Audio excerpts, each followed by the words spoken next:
Hello दोस्तों, कैसे हैं आप सब। एक बार मैं फिर से आ चुका हूँ एक और डरावनी कहानी लेकर।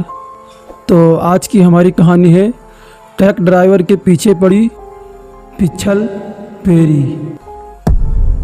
तो आज मैं आपके लिए एक ट्रक ड्राइवर की सच्ची कहानी लेकर आया हूँ। और दोस्तों, ऐसे ही कहानियाँ सुनने के लिए आप प्लीज़ मेरे चैनल को ज़रूर सब्सक्राइब कर लीजिए। दोस्तों, आई होप आपको मेरी कहानियाँ ज़रूर पसंद आएंगी। तो आइए ज़्यादा देर ना करते हुए सुनते हैं आज की ये भूतिया खौफनाक कहानी। दोस्तों, मेरा नाम अहमद है और मैं हैदराबाद का रहने वाला हूँ और मैं एक ट्रक ड्राइवर हूँ और मैं कई सालों से ट्रक चला रहा हूँ। वैसे तो मेरे जीवन में बहुत सारी सच्ची घटनाएं घटी हैं, तो आज मैं अपने कुछ सच्ची घटनाएं सुनाने जा रहा हूँ। ये बात सन 1997 की है, जब मैं अपना ट्रक लेकर हैदराबाद से मुंबई की ओर निकला था। मुंबई के बांद्रा शहर में पहुंचने के बाद मैंने ट्रक से सामान को उतरवाया और खुलदाबाद से रिटर्न कर्नाटक बॉर्डर क्रॉस करके मैं वापस हैदराबाद की ओर निकल पड़ा। रास्ते में मुझे बहुत ही ज़्यादा भूख लगी थी, तो मैं एक ढाबे पर रुक गया और वहाँ पर खाना पीना खाकर वापस अपने रास्ते निकल पड़ा। फिर करीब ढाबे से 50-60 किलोमीटर दूर मुझे सुनसान रास्ते पर एक औरत नज़र आई और वो औरत ऐसी नज़र आई थी जैसे रोड पर घूमती हुई औरतें नज़र आती हैं। जैसे उनका पहनावा बिल्कुल आदिवासियों की तरह होता है, ठीक वैसे ही उसका पहनावा था और बिल्कुल फटे पुराने कपड़े पहने हुए थे उसने। और उस समय रात के करीब 11:30 या 12 बज रहे होंगे। तो वो औरत ट्रक को रोकने का इशारा कर रही थी। तो मुझे लगा कि बेचारी अकेली है, इसकी मदद कर देनी चाहिए। तो मैंने फटाफट ट्रक को रोक दिया और कहा, बहन, आप इतनी रात को इस सुनसान इलाके में क्या कर रही हैं। तो उसने कहा, भाई, थोड़ी दूर आगे ही मेरा गांव है, क्या आप मुझे मेरे गांव तक छोड़ सकते हैं। तो मैंने मन में सोचा कि यार, मैं तो उसी रास्ते से जा रहा हूँ, चलो इसको भी गांव तक छोड़ ही दूँगा। फिर मैंने उसको अपने साथ ही आगे बैठा लिया और मैं फिर से अपने ट्रक को चलाने लगा। वो औरत बिल्कुल शांत बैठी हुई थी, तो मैंने सोचा उससे कुछ बातें करूं। तो मैंने उसका नाम पूछा और उसके गांव का नाम पूछा, तो उसने कोई भी जवाब नहीं दिया। मैंने फिर से उससे बात करनी चाहिए, लेकिन वो फिर भी शांत बैठी हुई थी। तो मैंने सोचा शायद वो अनजान आदमी से बात नहीं करना चाहती है, इसलिए मैं भी शांति से ट्रक चलाने लगा। लेकिन फिर करीब 10-15 मिनट के बाद वो औरत पागलों की तरह हंसने लगी। तो मैंने घबराते हुए पूछा, अरे बहन, तुमको क्या हो गया है और इस तरह की तुम क्यों हरकत कर रही हो।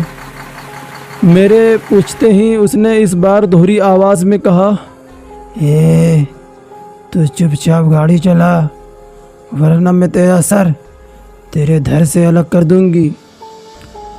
ये सुनकर मेरे हाथ पांव कांपने लगे और इतना बोलते ही वो चलती हुई ट्रक से औरत कूद गई।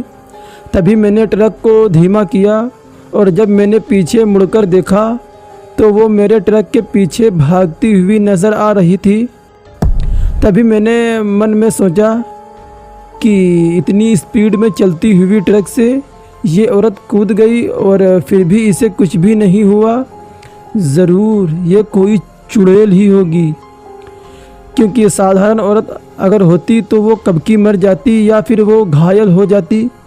मैंने अपने ट्रक की स्पीड 100 के ऊपर कर रखी थी, फिर भी वो औरत मेरे ट्रक के एकदम बराबरी में आ गई और वो मेरी ट्रक के कभी बाएं कभी दाएं छलांग मार मार कर इधर उधर आती जाती रहती। यकीन मानो मेरे भाई, उस समय मेरी हालत कितनी ख़राब हो गई थी कि मेरे हाथ पांव पूरी तरह से कांप रहे थे।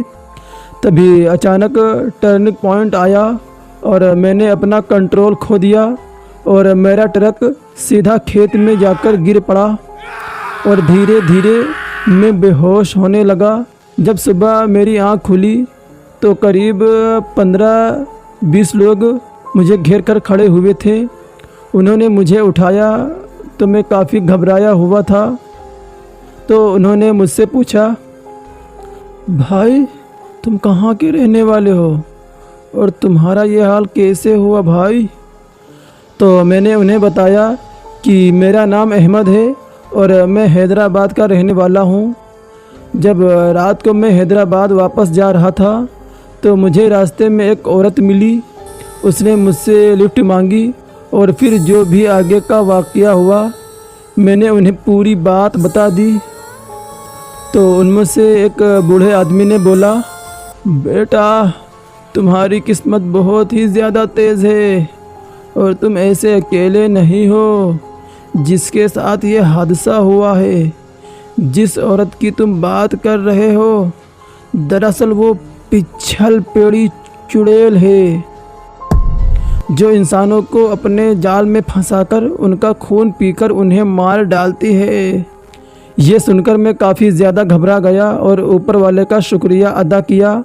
उसके थोड़ी देर के बाद गांव वालों की मदद से मैंने अपने ट्रक को वापस उठाया और थोड़ी देर के बाद पुलिस भी आ गई। उन्होंने मेरा बयान लिया और मैं वापस हैदराबाद के लिए निकल पड़ा। शाम तक मैं हैदराबाद वापस आ चुका था और जब मैं अपने घर पर आया तो मेरी तबीयत काफ़ी ज़्यादा ख़राब हो चुकी थी, क्योंकि जब भी मैं रात को सोता था तो वही औरत मेरे सपने में आती थी। फिर मैं अपने गुरुजी के पास गया और उन्हें पूरी बात बताई तो उन्होंने मुझे तावीज़ दिया और बोला कि बेटा तुम इस तावीज़ को कभी भी मत उतारना। और फिर उसके बाद से मेरी तबीयत बिल्कुल ठीक हो गई और मेरे साथ कोई भी ऐसी घटना नहीं घटी। लेकिन दोस्तों आज भी वो घटना याद कर कर मेरे शरीर के रोंगटे खड़े हो जाते थे, क्योंकि मेरा सामना हुआ था पिछल पेरी चुड़ैल से। तो दोस्तों ये कहानी यहीं पर समाप्त होती है और आप लोगों को कमेंट करके ज़रूर बताना है कि आप लोगों को ये कहानी कैसी लगी। मेरा नाम अहमद है और मैं एक ट्रक ड्राइवर हूँ और मेरा रोज़ का काम था रात में ट्रक चलाना। इसलिए मुझे भूतों पर बिल्कुल भी विश्वास नहीं था, क्योंकि मैंने उस दिन से पहले कभी कोई वैसी चीज़ नहीं देखी थी कि मैं भूतों पर विश्वास कर सकूं। पर इस रात मेरे साथ कुछ ऐसा हुआ कि उसे याद करके मेरी रूह कांप जाती है। यह बात आज से तकरीबन 5 साल पहले की है, जब मैं और मेरा हेल्पर राजू हम सहारनपुर से 5000 ईंटें भरकर देहरादून जा रहे थे। लगभग रात के 11 बजे मैं और मेरे हेल्पर ने सोचा पहले कुछ खा लिया जाए फिर आगे चलेंगे। इसलिए मैंने हाईवे के बगल में एक ढाबा था उसमें जाकर अपना ट्रक खड़ा कर दिया और फिर वहीं खाना खाकर जैसे ही हम उठकर जाने लगे तभी उस ढाबे वाले ने मुझसे पूछा, अरे उस्ताद किस तरफ जा रहे हो? उस ढाबे वाले की बात का जवाब देते हुए मैंने कहा, बस भाई जी देहरादून तक ही जाना है। तो उस ढाबे वाले ने मेरी बात सुनकर अपनी घड़ी में टाइम देखा और कहा, अरे उस्ताद रात के 12 बजने वाले ही हैं, कुछ देर यहीं ही रुक जाओ, रात के 1 बजे के बाद ही चले जाना उस्ताद। उस ढाबे वाले की बात सुनकर मुझे बड़ा ही अजीब लग रहा था, इसलिए मैंने कहा, क्यों भाई जी? तो मेरी बात का जवाब देते हुए उस ढाबे वाले ने कहा, क्योंकि उस्ताद कोई भी रात के 12 बजे के बाद 1 किलोमीटर आगे जो बड़ा सा बरगद का पेड़ है उसे पार नहीं कर सकता और उस बरगद के पेड़ से 1 किलोमीटर आगे एक और बरगद का पेड़ है और वहां से भी कोई उस बरगद के पेड़ को पार नहीं कर सकता। मैं वहाँ खड़े खड़े उस ढाबे वाले की सारी बात सुनने के बाद मैंने कहा, हाँ, अरे नहीं भाई जी, मैं नहीं रुक सकता, मुझे ये ईंटें जल्दी ही देहरादून पहुंचानी है। और वैसे भी मुझे इन सब बातों पर बिल्कुल भी विश्वास नहीं है। मैं इतना बोलकर ट्रक की ओर जाने ही वाला था तो उस ढाबे वाले ने मुझे एक बार और कहा, उस्ताद तुम जा तो रहे हो पर उस बरगद के पेड़ को पार नहीं कर सकते। मैंने भी उसको जवाब देते हुए कहा, चलो देख लेंगे। फिर इतना बोलकर मैं अपने ट्रक में अपने हेल्पर के साथ आकर बैठ गया और मैंने अपना ट्रक स्टार्ट किया और चल दिया देहरादून की ओर। मैं अभी ढाबे से लगभग आधा किलोमीटर ही दूर गया होगा कि तभी मैंने देखा कि आगे पुलिस ने रास्ता बंद कर रखा हुआ है। मैं थोड़ा और आगे गया और अपने ट्रक का शीशा नीचे करके बोला, अरे क्या हुआ सर जी, रास्ता क्यों बंद करा हुआ है?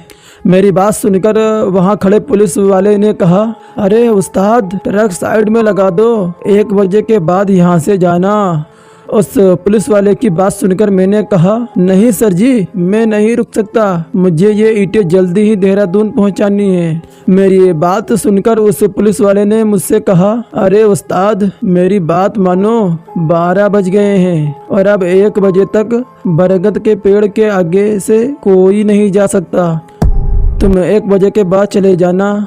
उसकी बात सुनकर मैंने कहा, नहीं सर जी, जाने दो ना, मैं इन सब बातों को नहीं मानता सर जी। तो मेरी बात सुनकर उस पुलिस वाले ने कहा, जा तुझे जाना है तो जा, पर तू उस बरगद के पेड़ के आगे नहीं जा पाएगा। उनके इतना कहते ही मैंने तुरंत ट्रक को स्टार्ट किया और चल दिया। तभी मेरे हेल्पर राजू ने मुझसे कहा, अरे उस्ताद 1 ही घंटे की तो बात है, रुक जाते हैं ना। और देखो उस्ताद, हमारे न तो आगे से न ही कोई पीछे से गाड़ी आ रही है। राजू की बात सुनकर मैंने भी जब आगे पीछे देखा तो पूरी सड़क खाली पड़ी हुई थी। मैं लगभग 20 सालों से ट्रक चला रहा हूँ पर मैंने अभी तक कभी भी ऐसा पूरा हाईवे खाली नहीं देखा था जैसे आज था। अब तो मुझे भी लगने लगा था कि मुझे वहाँ रुक जाना चाहिए था, पर अब मैं रुक भी नहीं सकता था क्योंकि मेरा साथ जो मेरा हेल्पर राजू था वो मैं नहीं चाहता था कि उसे ये पता चले कि मैं डरने लगा हूँ। और मैं लगातार ट्रक को चलाए जा रहा था, तभी एकदम से सब उल्टा हो गया और मेरा सर सीधा ट्रक की छत पर लगा। बाहर का नज़ारा भी उल्टा दिख रहा था। मुझे कुछ समझ में नहीं आ रहा था कि ये क्या हुआ। तभी राजू ने मुझसे कहा, अरे उस्ताद अपना ट्रक पलट गया है। पर ये कैसे हो सकता है, क्योंकि हमारा ट्रक तो बिल्कुल सही चल रहा था और ना ही हमारे ट्रक का कोई एक्सीडेंट हुआ था।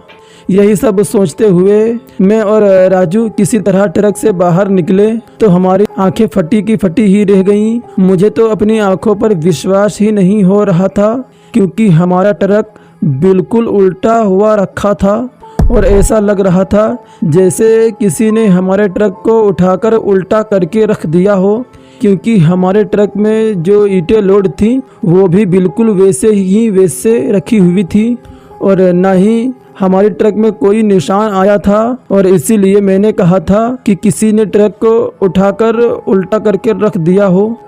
मैं अपने ट्रक को खड़े खड़े ही देख रहा था। तभी राजू ने मुझसे कहा, उस्ताद वो देखो। जिस ओर राजू ने देखने को बोला था, मैंने जैसे ही उस तरफ देखा तो मुझे समझ में आ गया कि वो सब हमें रुकने के लिए क्यों बोल रहे थे, क्योंकि मैंने देखा हमारा ट्रक कहीं और नहीं बल्कि उसी बरगद के पेड़ के सामने पलटा हुआ था। उसके बाद हमें वहाँ तो कोई नहीं दिखा रहा था, इसलिए मैंने और राजू ने ट्रक से अपना बिस्तर निकाला और पास में जो दुकान बनी हुई थी उनके बाहर जाकर लेट गए। हम लेटे ही थे कि तभी किसी ने हमें हाथों से हिलाकर उठाया और जैसे ही मैंने आँख खोली तो देखा कि हमारे सामने 4-5 लोग खड़े हुए थे और उन्हीं में से एक आदमी ने हमें कहा, भैया आप ठीक तो है ना, हम पास के गांव से ही हैं। हमें पता चला था कि कोई ट्रक रात को 12 बजे के बाद यहाँ से गुजर रहा है, इसलिए 1 बजने के तुरंत बाद हम यहाँ आ गए कि किसी को कोई मदद की ज़रूरत तो नहीं है। और जैसे ही हम यहाँ आए तो देखा कि आपका ट्रक पलटा हुआ है और ट्रक में कोई भी नहीं था। तभी हमने आपको यहाँ लेटे हुए देखा। तो उनमें से एक आदमी ने कहा, भाई आप तो किस्मत वाले हैं जो आप बच गए, क्योंकि यहाँ जल्दी कोई भी नहीं बचता। मैं और राजू वहाँ बैठे बैठे बस उनकी बातें सुन रहे थे और उनकी बातें सुनकर बस यही लग रहा था ज़रूर हमने कोई अच्छा सा काम किया होगा, तभी आज हम बच गए। तभी उस गांव के आदमी ने अपनी बात को कंटिन्यू रखते हुए कहा, इस 1 किलोमीटर के अंदर अंदर लोग कहते हैं कि कोई चुड़ैल रहती है यहाँ पर, और रात के 12 बजे के बाद उसके बच्चे सड़क पर खेलने को आते हैं, इसलिए वो चुड़ैल वहाँ कोई भी गाड़ियाँ नहीं आने देती।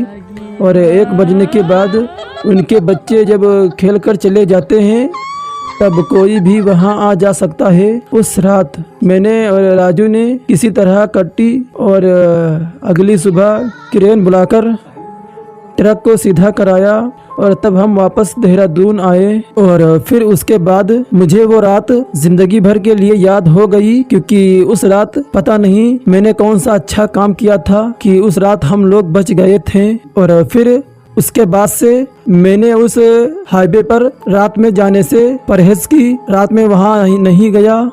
तो दोस्तों आज की कहानी में बस इतना ही, और आप लोगों को कमेंट करके ज़रूर बताना है कि आपको ये कहानी कैसी लगी। प्लीज़ कहानी को लाइक करें और छोटा सा कमेंट ज़रूर करें।